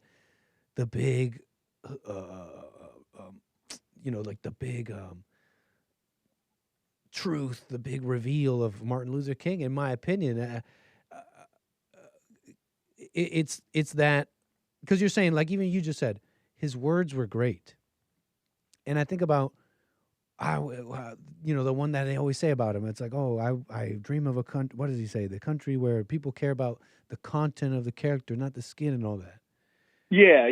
I think personally the biggest accusation, the biggest charge against him is that he didn't mean those words personally. Maybe he was a cheater in the background and doing all this nasty stuff. But I think the big charge against him is that he didn't mean those words. He meant the opposite. And him saying, "Oh, bootstraps. How can you tell the people with no bootstraps?" Then how does anybody get bootstraps? Like he wanted them to stay without bootstraps. He didn't want them to even try. That's what someone you say that when you don't want someone to try. Go ahead. That's kind of like telling somebody that's paraplegic or whatever to go take a walk, and then saying it's so offensive. And it's like, well, okay, this person can't walk. They can't go take a walk. But I'm a mechanic. I used to service a pastor's vehicle that he was a quadriplegic. He broke his neck and was in an electric chair, but he was still preaching the gospel and doing his thing. And he never complained about it. If I was working on his vehicle and it's going to take a while, he's like, all right, well, I'm just going to go for a walk. And I'd giggle and he'd wink because he knew he was setting me up for that one. And, but it's getting fussy about like a simple terminology. It's like implying that, well, not all black people can do that. It's like, well, black folks before the civil rights movement were able to build black Wall Street. They had black bus lines. They had black everything. And then when it turned into the we want in on the white folks stuff, because it's better as somebody convinced them that. And then now it's this integrated mess. And then they talk about, well, we don't have our own. It's like, but you had it. And you were able to do it. In the time when people didn't have or always have bootstraps, they were able to do it. Just because you didn't have bootstraps didn't mean you didn't have slippers. A lot of analogies here, but yes, bingo. There's a lot going on with it, and it's like, but some people don't have bootstraps. And I'm like, yeah, well, some people are in wheelchairs, so why are we sticking up for them? And you brought me back. Yes, I get it. Yeah, some people have wheelchairs. John, yeah, and that's why I thought it was particularly evil, because it's like, okay, so you don't really want black people to get better. When I heard that comment from MLK. John, anything else you want to speak on here? No, if I were to just three quick things, white man ruined America by rebelling against the England, giving women voting rights, freeing the slaves. It's terrible what we've done to America to ruin it. You're taking it back all the way back to 1776. You're saying that was a mistake. Well, not really. I was just being.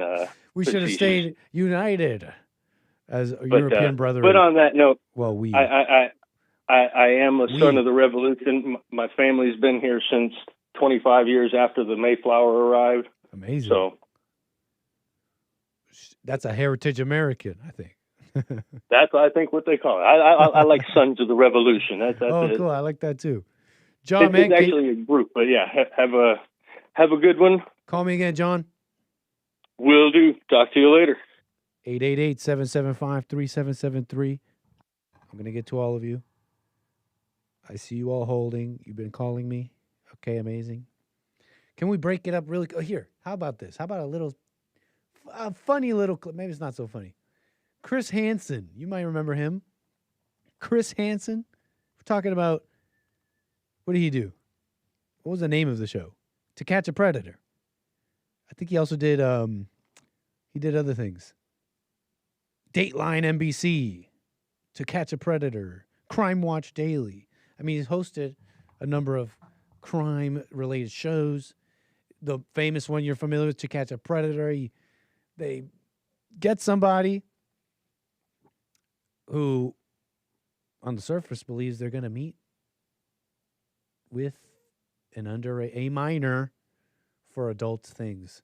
And then, you know the famous, they walk in, it's Chris Hansen. You're like, the cameras come in. You got to pack. You're there with a 6-pack. You're there with a pizza, 6-pack, and a pack of Gossies. And Chris Hansen shows up. It's over, right? So you're familiar. And so he made a little clip here. Here's a little clip going around. He's saying, yeah, setting up stings to catch these pedophiles. They all have something similar about them. They all share some similar properties.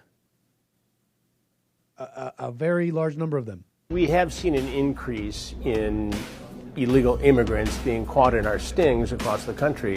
And it seems today that we can't do a sting, whether we're in the South or the Midwest or West Coast or East Coast, without catching somebody who's in this country illegally. We have seen can't do a sting. You just can't do it lately. Just anytime they're catching one of these PDFs, it's an illegal alien. How's that grab you? Smoke on that one. We got some first-time callers I want to show some love to. And I want to get to you guys. Thank you for holding and the patience. We got Roman out of Minnesota, man. Appreciate your call. You're on the air. How are you doing today? All is well, Roman. Thanks for your call. Yeah, no problem. It's just a cold day here in Rochester. It's 5 degrees. But I'm just here for the ride, you know? Uh-huh. So I was wondering, what do you think about Trump kind of going back and forth with the Danish leadership over Greenland? You know, I'm not familiar with the tit for tat. I don't know the details of the back and forth. I'm just somewhat familiar with, like, Trump making some big commentary, and then, like, his administration, like Rubio and stuff, coming in with, like, a more good cop. You know, they'll go to the Danes and say, hey, we want to negotiate. Hey, we love you guys. And Trump has a more kind of tough. He's saying different things, and it feels like that's what I've seen. But what do I think of it? I mean, I'll tell you just to summarize. I mean, Greenland's for who can take it. That's just the reality of the world. Yeah, that truly is. And I think now what I would like, because I'm a bit of a history student here at Rochester, Minnesota University. Cool. Historically, it'd probably be best for Norway to own Greenland because they have the most historical thing, but this isn't the history. I think it's probably going to go to America. It's going to be America's going to have more of a military presence on the north of the island, but it's probably going to be under Denmark fully. But America's going to have a military presence. And I'm hearing from the things I've read, I'm hearing that is like on the table. And this is how I've always gotten that impression from Trump anyways, that pretty much everything's on the table. Yeah, putting boots on the ground, taking Greenland because we have to. Sure, you better believe it. But also, I don't think what's on the table is, war, hey, though. Denmark, you can still run it, but you better listen to us. It better be on our terms. You know, I think it's all on the table. Personally, I think it's going to be a joint agreement, which is probably what it's going to be. And America is going to have military presence on the north of the island because we already have like a small base there. Yeah, that's true. So I think it'll probably just be that. Because, I mean, it's all about defense, really. I mean, Greenland, to be honest with you, it's not worth it for the mineral wealth there. It's not enough to render us going to war for it. Mm-hmm. But defensively, it's good enough to have, like, a positioning there. Oh, yeah. Yeah. Big time. I also... For trade and defense. What do you think about ICE? I know I'm not trying to pivot from anything, but what do you think? Can we talk about ICE? Of course we can. I'm a Trump supporter. I'm pro-ICE, definitely, because I think you can't just come into the country illegally and like bypass the immigration process. Because my grandmother actually immigrated from Norway, and I think you can't violate the immigration process. Of course. And it's a natural consequence. You know, you come in illegally, you get deported, and that you could be detained publicly. That's just how we operate here. Absolutely, man. And what you're talking on is what's in opposition here at this point. However you may feel about certain things, with citizens on the street opposing federal law enforcement, what you have is the rule of law. Yeah. What's at stake even is the rule of law itself. I mean, the rule of law must win here. Yeah, and even it's if like you got questions about it. It's the mayor of here. Minnesota. He's like encouraging citizens to go fight with ICE. I mean, like, that's like ridiculous, trying to fight federal law enforcement like that. That's a civil war. Absolutely.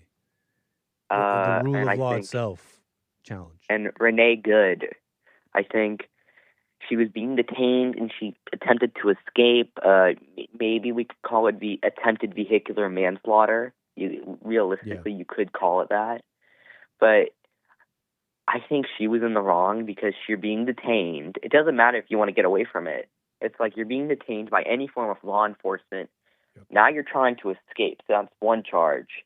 And she was also disrupting, a lawful procedure with detaining and searching for illegal immigrants. With reckless abandon.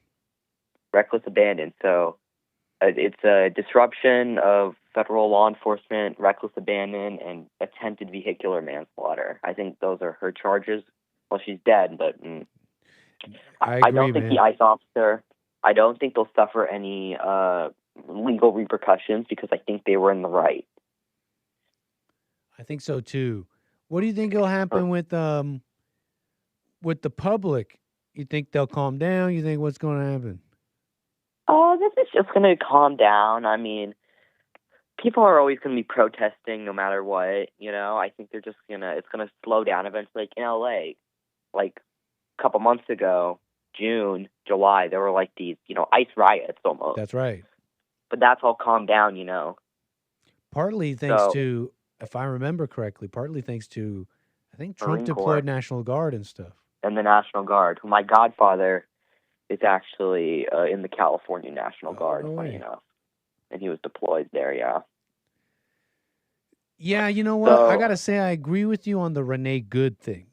I think it's just not reaching any level of like, for example, I compare it to George Floyd. I keep comparing it to George Floyd. It's just not reaching any level like that.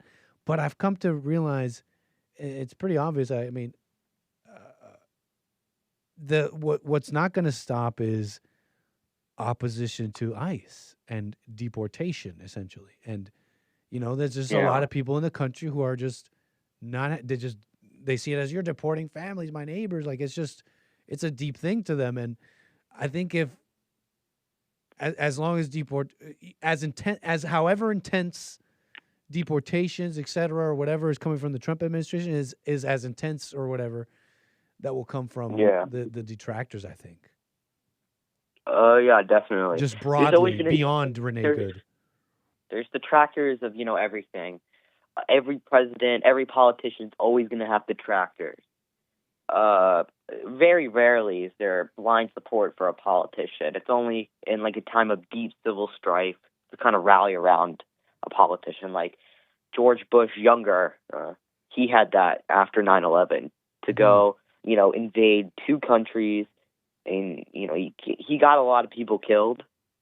That's right. George Bush, younger one, because I think he was trying to get rid of Saddam Hussein, which was his dad's goal. Ultimately, his dad pushed Saddam out of Kuwait. And the Gulf War, the first one, the Persian Gulf War, that's what is called the limited war, where there's a limited objective. You go in, you get that thing done, and you call it a day. That's what we did in Kuwait. But what we did in Afghanistan, Iraq, we also did this to an extent in South Vietnam, was unlimited war, where there's not really the most objective. Like, it was to defeat Saddam Hussein or defeat the Taliban or the Viet Cong or whoever. But what the thing is with that is it's hard to defeat an organization that's on the ground like that has such deep roots to those areas. And it's like, it's kind of like we're nation building. It's an unlimited war. There's no objective. So it's like we're gonna build this nation. We're gonna build up this new nation. It's like ridiculous, and it costs. Right. And now we're on the other side of it. We're $1,000,000. seeing decades with 25 years of what you're talking about. Yeah, and the pullout of Afghanistan was horrible. Interesting, man. I didn't know some of that. But yeah, what a mess. Yeah, it was a mess. Now was You sound. You said you go to the university there in Minnesota? Yeah, I'm a student. What are you studying there? I study history. My field is medieval European, but I like it all, and I study a lot of other history in my free time. Well, you sound very knowledgeable, man. Roman, I appreciate your call. It sounds very knowledgeable. Thank you. I want to go into other historical things. Can you call me again? Like later today or some other day? Oh, I mean, like some other day on my show. I have more history stuff I'd like to ask you about. Sure. I mean, if you want to ask me one thing right now, that's fine by me. You know, I was just going to ask you, I did have one question. You were saying, oh, yeah, it was a good one, I think. It was just why, but it was why to what? Because you were saying about, about the Bush the son, Bush the younger one, and you were talking about the limited war in Kuwait and the unlimited war. Yeah, just why? Why in Roman's in Roman's mind? What's the big why there? The why is, I mean, why for Kuwait and the enduring operations afterwards. All about oil, money. There it is. Kuwait has a lot of oil. And Saudi Arabia, who we were also kind of protecting in that war, has a lot of oil. You know, what I want you to do is Google Aramco. Aramco, yeah. They're they're an American Iran-Contra thing? No, they're an American Arabian oil company. Aramco. Worth millions. Not trillions, billions even. The Saudi princes with all the oil, oh my God, they're rich beyond rich. Okay, Elon Musk and Jeff Bezos can be like, oh yeah, we're the richest confirmed men in the world, and they are. They're very rich men. But the Saudi princes who don't get into the oil wealth, oh my God, they're so rich. Anyone with oil, whether that's Norway, Russia, Saudi Arabia, Alberta. Qatar, Alberta, yeah, they have a lot of oil wealth, and oil is worth more than anything on the planet. And they all build huge malls. True. Edmonton and Iran, the biggest mall in the world. Sir. Yeah, and I was in Norway. There's like this one mall in Oslo. There you go. The oil malls of the world. It was like 7 stories. The mall was legitimately 7 stories. It's the oil malls of the world. Yeah, it was nuts. That's cool. Well, thank you for taking my call, and I just want to say I'm definitely a Trump supporter still. I think protests are going to calm down. In fact, there's actually a protest in Rochester earlier today. Oh, really? You said there was one. There was one, yeah. Over ICE? It was about ICE, yeah, and it was all about Trump get out, Trump's a fascist, Trump's like Hitler, which is kind of ridiculous, because they're saying he's a white supremacist, but he's not white, he's orange. Fascinating, so sir. Ridiculous. Roman, call me again. All right, thank you. Cool. Real stuff. Aramco. Oh. Yeah, they got money. What's their mall look like? What's the Iran mall look like? Don't get jealous, America. Let's watch. Hold on. Okay, don't get jealous. Okay, America, we're going to take the oil.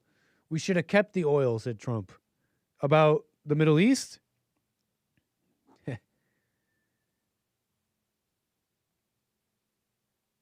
They all build But malls. what's most unique is this insanely beautiful library. This mall is quite new. It was only opened in 2018. While much of this is super modern design, there are many sections of the mall that are inspired by more traditional Persian architecture. It's really interesting, like, to go to a mall in 2022 and not see, like, an H&M and a McDonald's.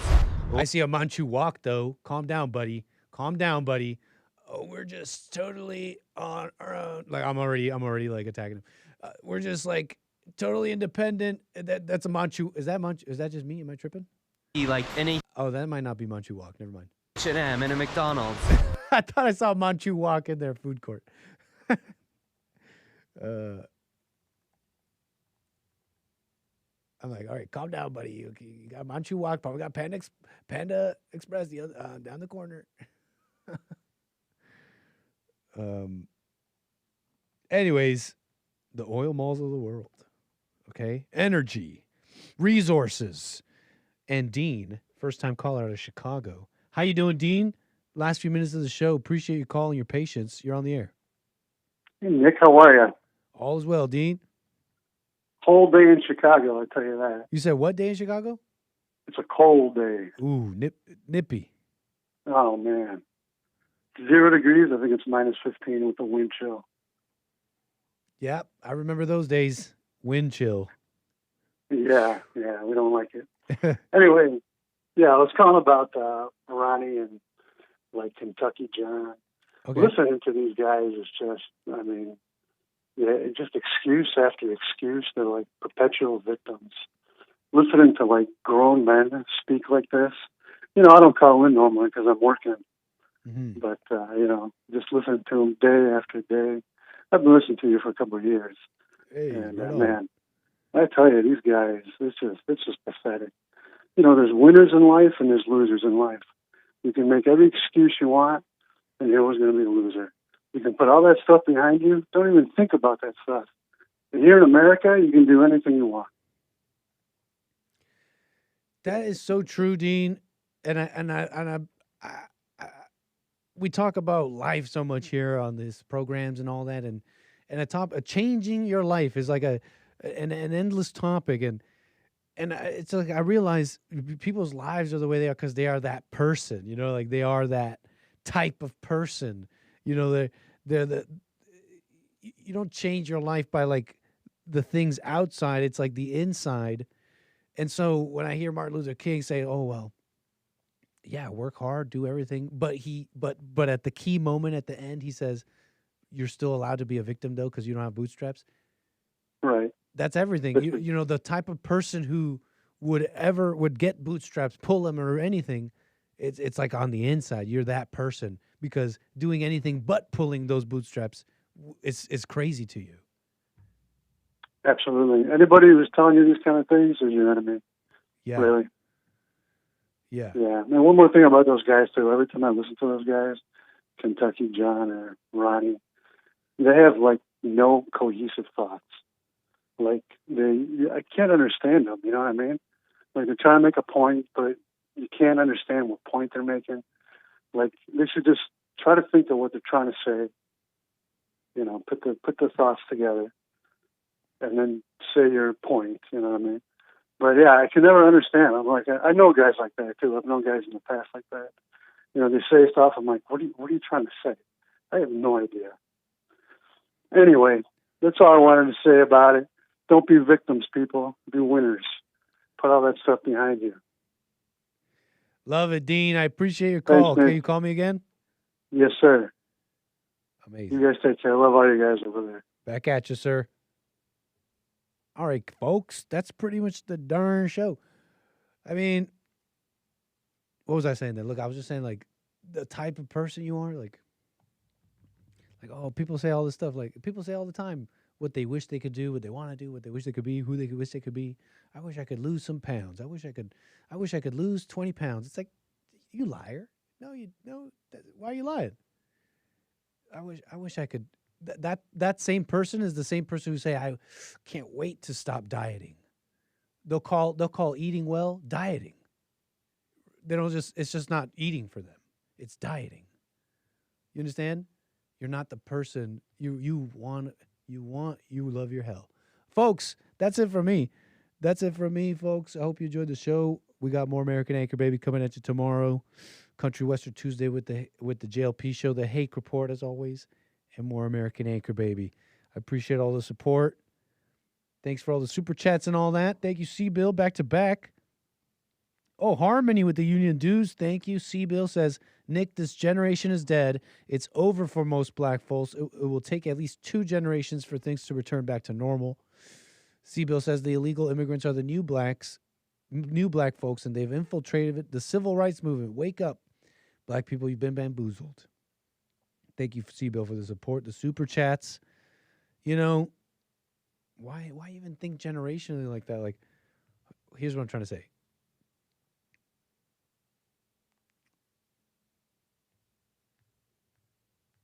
I don't know. It's just when you say the generation is dead, it's over. But what about you? What does that have to do with you, C-Bill? If you're black, I don't know much about you, C-Bill. Right? It's like, I'm a black man. I'm a new black man. I'm not everybody. I'm not every other black person. I was born in my time period. I'm me. Right? That's just my mentality here. And I think the other way is not reasonable. It doesn't make sense. Oh, we're held back generationally. You're a new person. You're a new person. All right. Take care, folks. That's enough out of me. See y'all tomorrow. Take care. Peace. Bye.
The views, information, thoughts, and opinions expressed during this show are the individual's own and do not represent the views, thoughts, and opinions of the JLP Network or Bond. Their appearance on the program does not imply an endorsement of them or any entity they represent. The material and information presented here is for general information purposes only. The JLP Network and Bond name and all forms and abbreviations are the property of its owner, and its use does not imply endorsement of or opposition to any specific organization, product, or service.